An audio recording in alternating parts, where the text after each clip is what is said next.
আজকে আমরা আলোচনা করব important notes about infection control. কোন কোন জিনিসগুলো আমাদের অবশ্যই জানা উচিত ইনফেকশন কন্ট্রোল সম্বন্ধে। এই যে আমরা চারটা দেখতে পাচ্ছি বায়োমেডিক্যাল ওয়েস্ট ডিসপোজালের, এর মধ্যে রয়েছে দেখো ইয়েলো বিন, রেড বিন, ব্লু বিন আর পিপিসি হোয়াইট কন্টেনার। এগুলো সম্বন্ধে আমাদের আগেই ধারণা আছে, তাও আমরা একবার দেখে নেব যে ইয়েলো ওয়েস্ট কী কীগুলো হচ্ছে, মানে ইয়েলো বিনের মধ্যে আমরা কী কী জিনিস ফেলবো। Human body parts, placenta, human tissues, cotton waste, bandages, specimens, non chlorinated materials, blood bags, discarded linen, beddings, infected mattresses and clothings, solid plaster, cast etcetera, এবং তার সাথে এক্সপায়ার্ড মেডিসিনস এবং সাইটোটক্সিক ড্রাগও কিন্তু আমরা এই ইয়েলো বিনের মধ্যে ফেলবো। বিভিন্ন ধরনের যে সার্জিক্যাল ওয়েস্টেজ হয় সেগুলো কিন্তু আমরা এই ইয়েলো বিনের মধ্যে ফেলবো। রেড ওয়েস্টের মধ্যে কী কী ফেলবো? Disposal syringe without needle, saline bottles, urine bag, IV tubes, catheters, stents, gloves, aprons, any other tubings, এগুলো সবই আমরা রেড বিনের মধ্যে ফেলবো।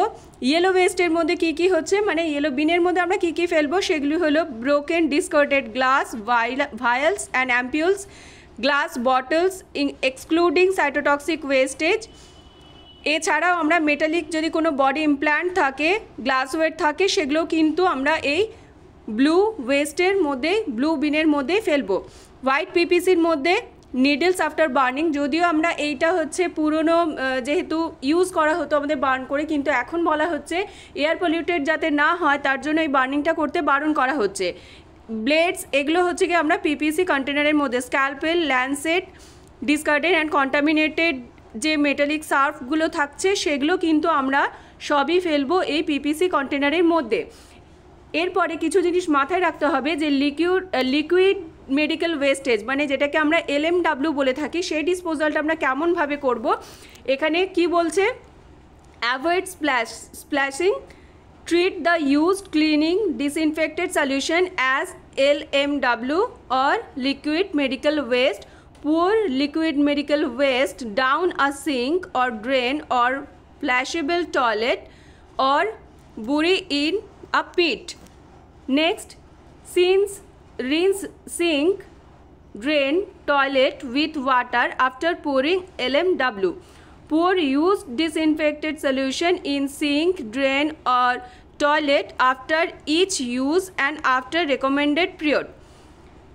Decontaminated LMW container with 0.5% chlorine solution or hypochlorite solution for 10 minutes before final washing. তাহলে আমরা এখানে আরেকটা জিনিস দেখতে পেলাম যে আমাদের যে জায়গাটায় করে আমরা লিকুইড যে মেডিকেল ওয়েস্টেজ হচ্ছে সেটাকে যে সিঙ্কের মধ্যে দিয়ে দিচ্ছি কি টয়লেটের মধ্যে দিয়ে দিচ্ছি কি ড্রেনের মধ্যে দিয়ে দিচ্ছি, তারপরে কিন্তু সেটাকে একবার এই যে 0.5% ক্লোরিন সলিউশন দিয়ে ডিসইনফেক্ট করে নিতে হবে 10 মিনিট ধরে। কারণ কি, নইলে সেটা কিন্তু ইনফেক্টেড রয়ে যাচ্ছে। ফাইনাল ওয়াশিংয়ের আগেই আমাদের এই ডিকন্টামিনেশনটা করে নিতে হবে। আরেকটা জিনিস আমরা লক্ষ্য রাখবো সব সময়, আমরা যে হসপিটালে এই যে জিনিসগুলোকে আমরা ফেলি সেগুলো যেন একদম উপচে না পড়ে যায়, সেই জন্য 3/4 ভর্তি হওয়ার পরে কিন্তু আমরা সেগুলোকে মুখ বন্ধ করে আবার নেক্সট বিনটাকে কিংবা নেক্সট যে ক্যারি প্লাস্টিকের যে ব্যাগগুলো থাকে আমাদের এই বায়োমেডিক্যাল ওয়েস্ট ম্যানেজমেন্টের জন্য, সেই কালারিং ব্যাগগুলোকে চেঞ্জ করে নেব।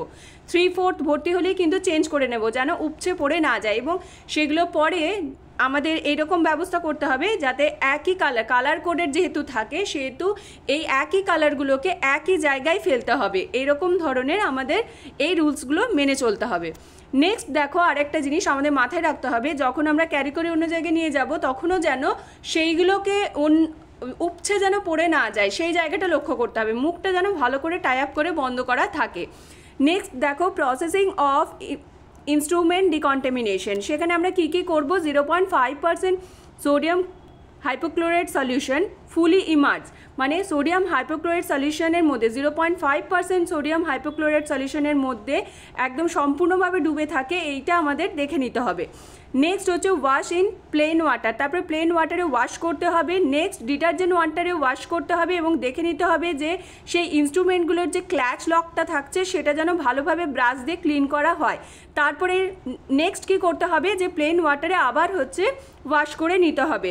All instrument should be dry and ready for sterilisation, তারপরে সমস্ত ইনস্ট্রুমেন্টকে ড্রাই করতে হবে এবং স্টেরিলাইজেশন করার জন্য রেডি করতে হবে। স্টেরিলাইজেশন কীরকমভাবে করা হবে, ফার্স্ট হচ্ছে অটোক্লেভে কীরকমভাবে করা হবে দেখে নেব।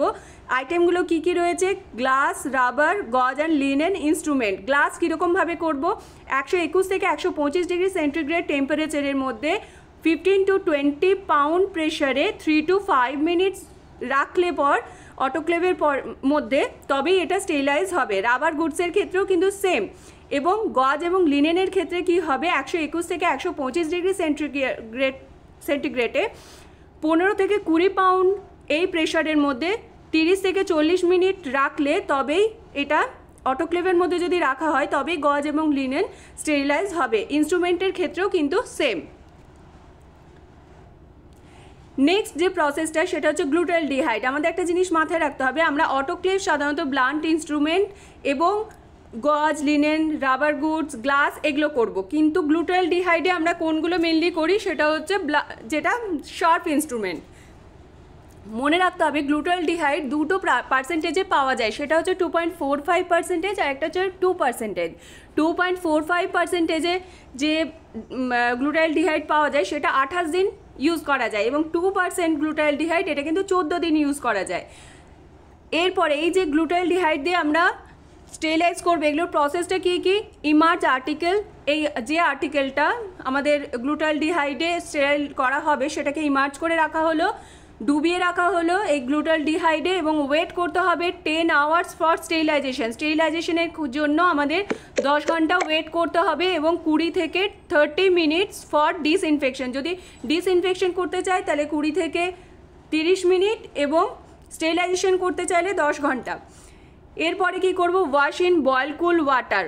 বয়েল কুল ওয়াটার কিসের মধ্যে রাখতে হবে, স্টেরাইল একটা ট্রের মধ্যে আমাদের বয়েল কুল ওয়াটার আগে থেকে রেডি রাখতে হবে এবং সেটার মধ্যে ইমার্জ করব ফার্স্ট। এবং সেটাতে মনে রাখতে হবে আমাদের এরকম 3টে বয়েল কুল ওয়াটার রাখতে হবে, যেখানে 1, 2, 3 করে মার্ক করে রাখতে হবে। ফার্স্টে 1 নম্বরে ডুবিয়ে নেব, তারপরে 2 নম্বরে ডোবাবো এবং 3 নাম্বার যে ট্রেটাতে বয়েল কুল ওয়াটার রাখা হয়েছে তারপরে তার মধ্যে আবার ডুবিয়ে সেটাকে ওয়াশ করে নিয়ে, ওয়াশ করা মানে সেই বয়েল কুল ওয়াটারের মধ্যে ওয়াশ করার কথা বলছি, সেটা করে নেওয়ার পরে স্টেরিলাইজ ওয়েতেই কিন্তু ড্রাই করতে হবে। কীরকম নাকি আরেকটা ট্রের মধ্যে তোমরা একটা স্টেরাইল বেডশিট নিয়ে নেবে, এমনভাবে নিয়ে নেবে যাতে হচ্ছে মানে আমাদের ড্রাই করতে সুবিধা হয়। সেটা কিছুক্ষণ সেই ট্রের মধ্যে রেখে যখন দেখা যাবে ড্রাই হয়ে গেছে তখন সেটাকে অলরেডি স্টেরাইল করা যে ড্রাম রয়েছে সেই ড্রামের মধ্যে কিংবা ট্রের মধ্যে রেডি করে রাখতে হবে, যাতে আমরা সেটা পরে ড্রেসিংয়ের জন্য হোক কিংবা অন্য কোনো সার্জারির ক্ষেত্রে হোক সেগুলো ইউজ করতে পারি। নেক্সট দেখো লিনেন ডিকন্টামিনেশন কীরকমভাবে করব, যে 1% সোডিয়াম হাইপোক্লোরাইড সলিউশনের মধ্যে এটা ইমার্জ করে রাখতে হবে। Wait for 5 minute, 5 minute wait করতে হবে এবং তারপরে আবার প্লেন ওয়াটারে ওয়াশ করতে হবে। নেক্সট ডিটারজেন্ট ওয়াটারে সেটাকে ডুবিয়ে রেখে ভালো করে ওয়াশ করে প্লেন ওয়াটারের মধ্যে লাস্ট হচ্ছে গিয়ে ক্লিন করে নিতে হবে। এরপরে ইনফেকশন কন্ট্রোলের আরও কতগুলো দিক রয়েছে যেগুলো আমাদের খুব ইম্পর্টেন্ট এবং মাথার মধ্যে অবশ্যই রাখতে হবে, সেটা হলো বাকেট ট্রলি ফর মপিং। আমাদের যে মপিং করার জন্য যে ট্রলি থাকে তার মধ্যে 3টে বাকেট থাকে। এই যে 3টে বাকেটের মধ্যে ফার্স্ট 1 নম্বরে কী থাকে, হাইপোক্লোরাইড সলিউশন থাকে টু স্যানিটাইজ দ্য মপটাকে স্যানিটাইজ করার জন্য। সেকেন্ডে কি থাকে, প্লেন ওয়াটার থাকে যাতে মপটাকে আমরা রিন্স করতে পারি এবং মাঝখানে একটা এমটি জায়গা থাকে যেটার মধ্যে আমরা মপটাকে স্কুইজ করতে পারি। নেক্সট দেখো স্পিল ম্যানেজমেন্ট আমরা কীরকমভাবে করব, ব্লাড বা বডি ফ্লুইড যেখানে পড়ে যাচ্ছে সেই জায়গাটা যদি স্মল স্পিল হয়, স্মল স্পিল বুঝবো কী করে, যদি 10 ml পার 10 সেন্টিমিটার এর থেকে কম হয়, 10 ml পার 10 সেন্টিমিটার এর থেকে যদি কম হয় তাহলে বুঝবো যে এটা স্মল স্পিল। এখানে 1% হাইপোক্লোরাইড সলিউশন ইউজ করতে হবে। এরপর দেখো আর লার্জ স্পিল হলে কী হবে, সেখানে 10 ml পার 10 সেন্টিমিটার এর থেকে যদি বেশি হয় স্পিলটা, তাহলে বুঝবো যে লার্জ স্পিল। এক্ষেত্রে 10% হাইপোক্লোরাইড সলিউশন ইউজ করতে হবে। Use caution board. আমাদের এরপরে কি পরপর কি ম্যানেজমেন্টটা করব আমরা, ফার্স্টে কশন বোর্ড রেখে দেব, তারপরে পিপিই পরে নেব, তারপরে কি করব apply absorbent or on spill যেখানে পড়ে গেছে এই ব্লাড কিংবা বডি ফ্লুইড সেই জায়গাটাতে আমাদের অ্যাবজর্ব করতে পারবে এরকম কিছু কাগজের টুকরোই হোক কিংবা অ্যাবজর্বেন্ট অন্য কিছু টাইপের কটন ফটন এরকম টাইপের হলেও হবে, এগুলো দিয়ে কভার করে দেবো। তারপরে কি করব hypochlorite solution outside to inside. কীরকমভাবে দেবে হাইপোক্লোরাইড সলিউশনটা, সেটা হচ্ছে আউটসাইড থেকে ইনার সাইড, মানে মোর ক্লিন টু লেস ক্লিন, এরকম মতো করে হাইপোক্লোরাইড সলিউশনটা ছড়িয়ে দিতে হবে। ওয়েট করতে হবে 30 মিনিট এবং তারপর ডিসকার্ড করতে হবে সেই অ্যাবজর্বেন্টগুলোকে ইয়েলো বিনের মধ্যে। মনে রাখতে হবে যে extra yellow packet should be kept in small spill kit যেটা রয়েছে তার মধ্যে কিন্তু এক্সট্রা ইয়েলো প্যাকেট রাখতে হবে যার মধ্যে আমরা এটা ডিসকার্ড করতে পারি। তারপরে ওয়াইপ দ্য এরিয়া, তারপরে ওয়াইপ করবো কীরকমভাবে, স্মল স্পিলের ক্ষেত্রে 1% হাইপোক্লোরাইড সলিউশন দিয়ে, লার্জ স্পিলের ক্ষেত্রে 10% হাইপোক্লোরাইড সলিউশন দিয়ে।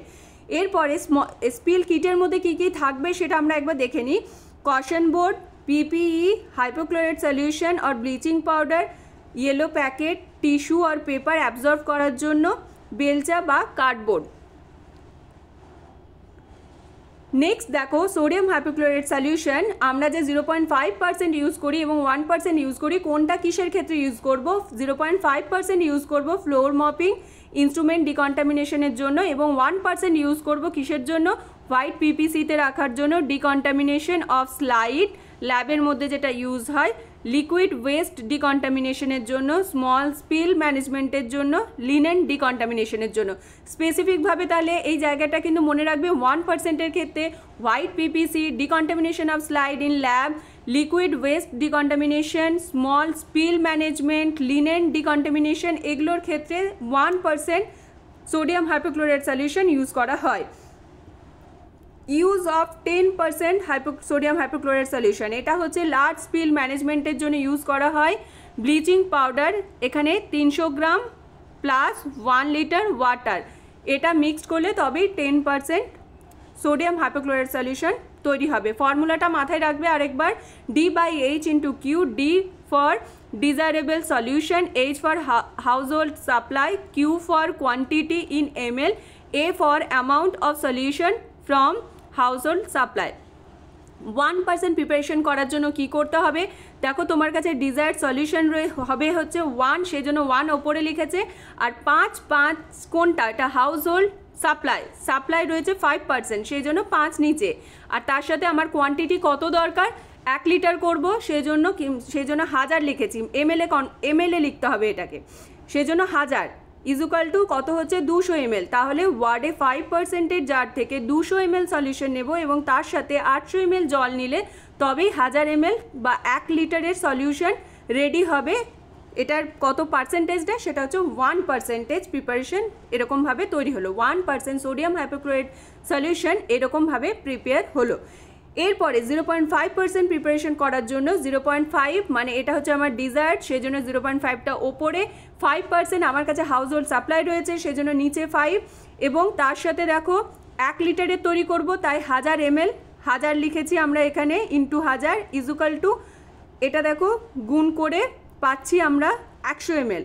তাহলে 5% সোডিয়াম হাইপোক্লোরাইটের জার থেকে 100 ml সলিউশন নেব এবং তার সঙ্গে 900 ml জল নিলে তবে হচ্ছে 1 লিটার মানে 1000 ml সলিউশন রেডি হবে। এরপরে দেখো আমাদের হ্যান্ড হাইজিন যে মেনটেন করব, তার আমরা যে হ্যান্ড ওয়াশিং করব তার যে 5টা সময় রয়েছে, এই যে 5টা সময় আমাদের মনে রাখতে হবে সেটা কি কি? 5 moments of hand hygiene. First হচ্ছে before touching a patient, after touching a patient, before doing any aseptic procedure, after body fluid exposure, after touching the patient surrounding. তাহলে পেশেন্টকে ছোঁয়ার আগে, পেশেন্টকে টাচ করার আগে, পেশেন্টকে টাচ করার পরে এবং বিভিন্ন ধরনের অ্যাসেপটিক টেকনিক করার আগে, বডি ফ্লুইড এক্সপোজার যদি হয়ে যায় তাহলে তারপরে, এবং পেশেন্টের যে সারাউন্ডিং সেটা যদি টাচ করি তাহলে তারপরে। এরপরে চলে আসি 6 স্টেপস অফ হ্যান্ড ওয়াশিং। দেখো ছবিতে দেখা যাচ্ছে যে আমরা একটা সূত্র মাঝে মাঝে পড়ে নিই এটা, যে সুমাঙ্ক, সুমাঙ্ক, এস ফর সিধা, সিধা মানে পাম টু পাম, ইউ ফর উল্টা, উল্টা মানে পাম টু ডরসাম, এম ফর মুঠি মানে নাকলসগুলোকে বলছে, চারটে যে নাকলস থাকে সেই নাকলসগুলোকে বলছে, এ ফর আঙ্গুঠা, থাম্ব রোটেশন, যেটাকে আমরা থাম যেরকমভাবে করি, দেখো ছবিতে দেখলে ভালো করে বুঝতে পারবে। N for nakhun, tip of the fingers, তার সাথে আমাদের যে ক্রিজ থাকে পামের মধ্যে সেটাও ক্লিন হয়ে যায়। কে ফর কালাই মানে রিস্ট টু এলবো, এই জায়গাটা। তাহলে 6টা স্টেপ হ্যান্ড ওয়াশিংয়ের আমাদের মনে রাখতে হবে, palm to palm, palm to dorsum, knuckles, thumb, tip of the finger, wrist to elbow. এরপর critical moments of hand washing for patient and companion, পেশেন্টকে কী বলবো যে তোমরা এগুলো অবশ্যই মেনটেন করবে। আফটার ইউজিং দ্য টয়লেট, তাহলে এই টয়লেট ইউজ করার পরে, বিফোর ইটিং খাওয়ার আগে, বিফোর টাচিং দ্য নিউবর্নকে ছোঁয়ার আগে অবশ্যই হচ্ছে যে হ্যান্ড ওয়াশিং করে নিতে হবে। এই জায়গাগুলো পেশেন্টকে এবং পেশেন্টের সাথে যারা থাকে তাদেরকে অবশ্যই বলে দিতে হবে। এরপরে নেক্সট ভিডিওতে আমরা আলোচনা করব processing of items for reuse.